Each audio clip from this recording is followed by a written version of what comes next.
तमाम ककवान अंगूसी को अपना बादशाह मान चुके थे और मुल्क में हर तरफ अमन व अमान था।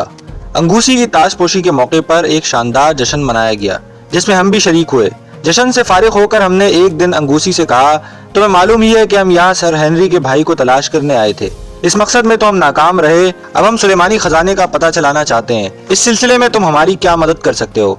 अंगूसी ने वादा किया कि वो चंद दिन में इसके बारे में मालूम करके बताएगा। 2-3 दिन बाद वो रात को हमसे मिलने आया और बोला, सामने जो 3 पहाड़ हैं उन पर 3 देवताओं के बुत हैं। इन्हीं पहाड़ों के बीच कहीं एक बहुत बड़ा गार है जिसमें हमारे बादशाह दफनाए जाते हैं। तवाला को भी इसी गार में दफनाया गया है। गार के आसपास कहीं एक खुफिया तहखाना है जिसमें खजाना रखा है। इस तहखाने का रास्ता गागुल के सिवा किसी को नहीं मालूम। अगर गागुल ने हमें वो रास्ता दिखाने से इनकार कर दिया तो? सर हेनरी ने पूछा। तो मैं उसकी गर्दन उड़ा दूंगा, अंगूसी ने जवाब दिया और एक सिपाही को बुलाकर कहा, गागुल को हाजिर करो। थोड़ी देर के बाद चंद सिपाही गागुल को घसीटते हुए लाए और हमारे सामने पटक कर चले गए। गागुल पहले तो खूब रोई पीटी और फिर कहने लगी, मैं तुम्हें अपने जादू के जोर से फना कर दूंगी। अंगूसी ने कहा, बुढ़िया तेरा जादू तवाला को तो बचा न सका, हमारा क्या बिगाड़ेगा? तू ये बता कि हमारे साथियों को सुलेमानी खजाने तक ले जाएगी या नहीं? गागुल ने पहले नाना की, लेकिन जब अंगूसी ने उसे डराया धमकाया तो हमें राह दिखाने पर रजामंद हो गई। अगले दिन जब हम रवाना होने लगे तो गागुल ने कहा, इस खजाने का जिसने लालच किया वो एड़ियां रगड़ रगड़ के मरा। अभी मौका है, अपना इरादा तर्क कर दो। लेकिन हम उसके डराने में नहीं आए और 3 दिन बाद उन पहाड़ों तक पहुंच गए जहां सुलेमानी सड़क खत्म होती थी। इनफादूस, फौलाता और बहुत से सिपाही हमारे साथ थे। रास्ते भर वो मनहूस बुढ़िया हम पर फिक्रे कसती रही। कभी कहती है शामत के मारे हीरों से अपना पेट भरेंगे, कभी कहती मौत के मुंह में जा रहे हैं। उसकी बकवास सुनकर मेरा जी चाहता कि उसे उठाकर किसी खड्ड में फेंक दूं, मगर अफसोस कि खजाने का राज और किसी को मालूम न था। अगले दिन आसमान बिल्कुल साफ था। पहाड़ की नुकीली बर्फ पोश चोटियां नीले चमकीले आसमान से बातें कर रही थीं और सामने की चढ़ाई उतराई जैसी थी, जैसे किसी सब्ज भूरे और सुरमई कपड़े पर सलवटें पड़ी हो। काफी देर तक चढ़ने के बाद हमें दाएं बाएं के 2 पहाड़ों के बीच में एक गोल और 300 फीट गहरा गड़ा नजर आया जो मील भर के रकबे में फैला हुआ था। मैंने कहा, यही वो जगह है जहाँ से हीरे निकाले जाते होंगे। हम उस घड़े के किनारे किनारे आगे बढ़ते गए क्योंकि हमें तीसरे पहाड़ तक जाना था। जरा आगे पहुंचकर हमें एक दीवार नुमा चट्टान पर कुछ शक्लें बनी नजर आईं। पास जाकर देखा तो पता चला 3 बुत हैं जिन्हें चट्टान तलाश कर बनाया गया था। बीच में एक औरत की मूर्ति थी और दाएं बाएं ड्राउनी शक्लों के मर्द थे। यही वो देवता थे जिन पर तवाला फौलाता को भेंट चढ़ाना चाहता था। हर बुत 50 फुट का था और इस कदर उम्दगी से बनाया गया था कि देखने वाला हैरान रह जाता।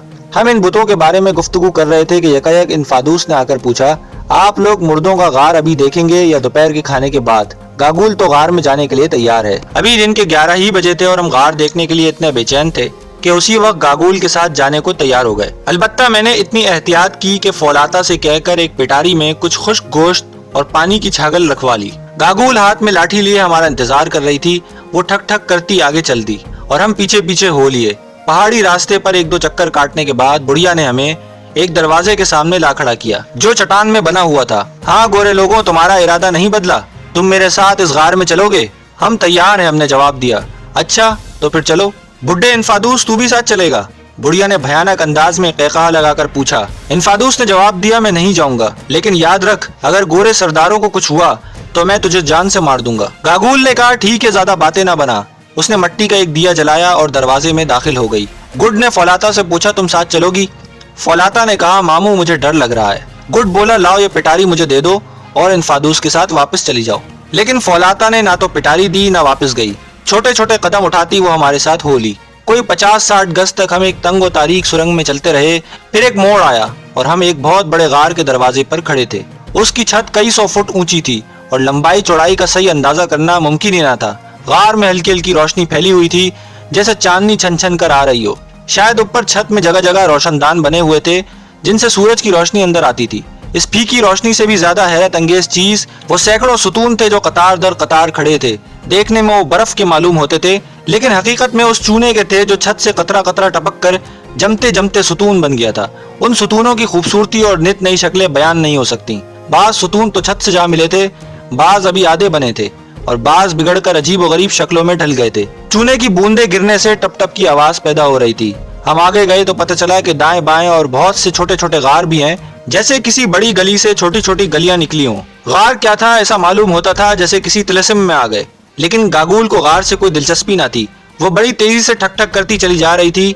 मैं रुककर ये देखना चाहता था कि गार में रोशनी कहाँ से आ रही है और ये कि रोशनदान कुदरती हैं या मसनूई, मगर गागुल ने हमें मौका ही न दिया। गार के दूसरे सिरे पर हमें एक और छोटा सा दरवाजा नजर आया।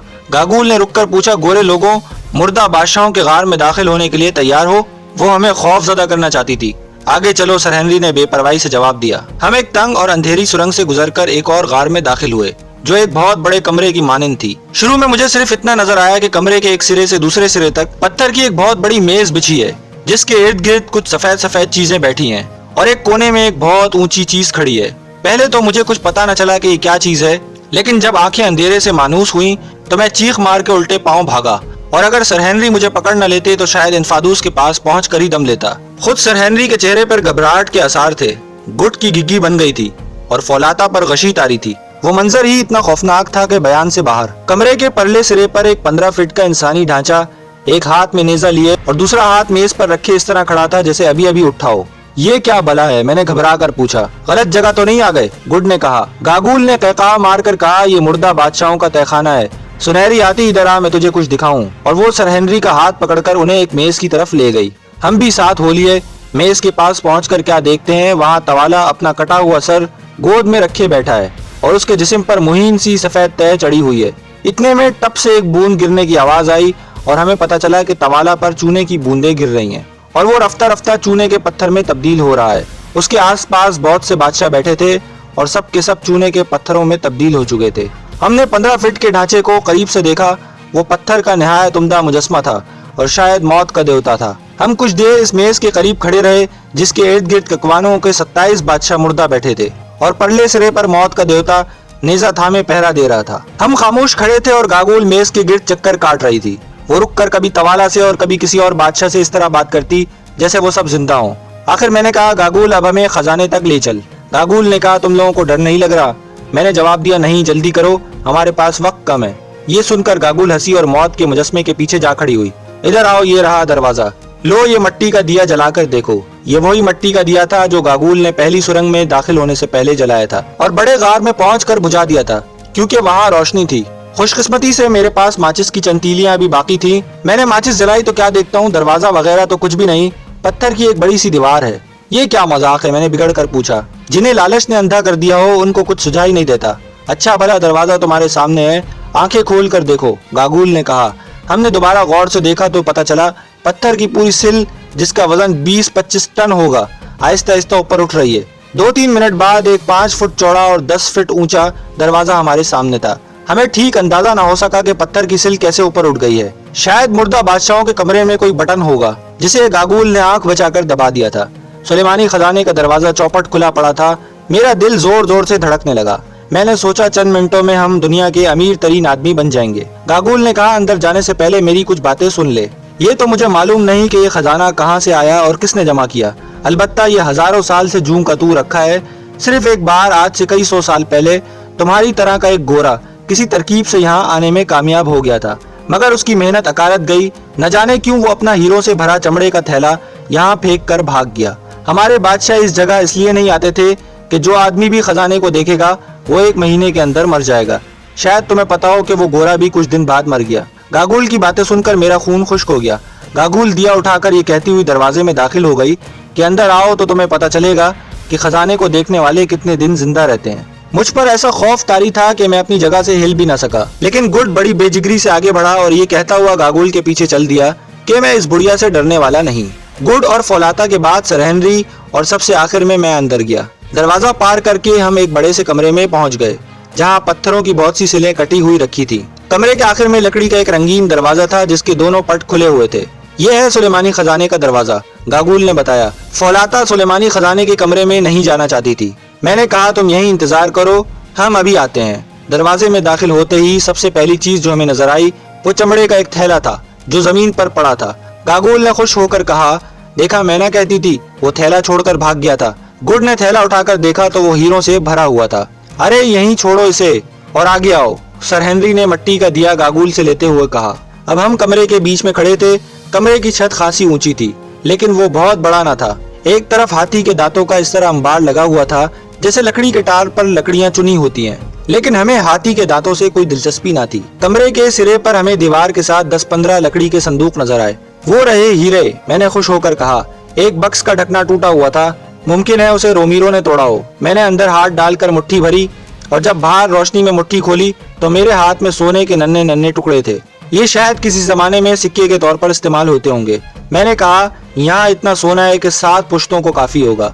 गुड बोला, सोना तो खैर हुआ, सवाल ये है कि हीरे कहाँ हैं? मैंने गागुल से पूछा तो उसने कहा, इधर कोने में एक बहुत बड़ा ताक है जिसमें पत्थर के 3 संदूक रखे हैं। 2 संदूक बंद हैं और एक का ढकना खुला हुआ है। मैंने कुछ हैरान होकर दरियाफ्त किया, तुमने पहले कहा था ये जगह मनहूस है और यहाँ कोई नहीं आता। अगर ये सच है तो तुम्हें कैसे पता चला कि हीरे कहाँ हैं और कितने संदूक हैं? गागुल ने जवाब दिया, मेरी जादू भरी आंखों से कोई चीज छुपी नहीं रह सकती, मगर तुम इन बातों को क्या समझो? मैं समझ गया कि गागुल झूठ बोल रही है। मैंने सर हेनरी को बताया कि हीरे फलां कोने में हैं। वो दिया लेकर उस तरफ गए और चंद ही लम्हों बाद उनकी आवाज सुनाई दी, ये देखो, गजब हो गया। हम दौड़कर उनके पास पहुंचे। वो एक बड़े से ताक के पास खड़े थे जिसमें पत्थर के 3 संदूक रखे थे। उनमें एक खुला हुआ था। सर हेनरी ने दिया नीचे किया तो हमारी आंखें चुंधिया गईं। 3/4 बक्स हीरों से भरा हुआ था। अब हम दुनिया के अमीर तरीन आदमी हैं, मैंने उछल कर कहा।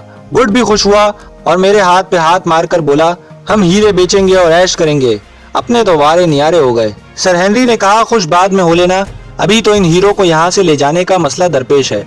इधर गागुल ने एक भयानक कहका लगाया और बोली, यही है ना वो चमकीले पत्थर जिन पर तुम मरते हो? लो, अब इनसे खूब खेलो कूदो, हीरे खाओ, हीरे पियो।